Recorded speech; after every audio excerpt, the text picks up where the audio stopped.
बोलना जानता हूँ, सुन लेना। नहीं नहीं, ये तरीका नहीं है आपका। आपकी मैं तरीका नहीं है, सुन लेना।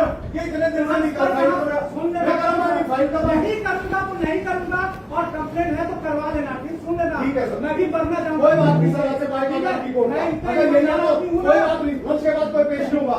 अगर यही बात है तो आप मैं भी बात का प्रधान हूँ, क्या? कोई बात नहीं। प्रधान हो तो मैं क्या कर लोगे आप? नहीं, आप क्या कर लोगे? ठीक है। आप क्या कर लोगे? मैं कुछ नहीं कर पाऊंगा। क्यों नहीं कर लोगे आप? ठीक है। शराब पी के तो फोन के ऊपर बैठते हो। आप धमका रहे हो। आप धमका नहीं रहा हूं मैं। ठीक है। मैं बता रहा हूँ, सुन, मैं बता रहा हूँ। मैं तू गरीब तू आदमी को सुन, धमकाते हो। तू सुन। हैं?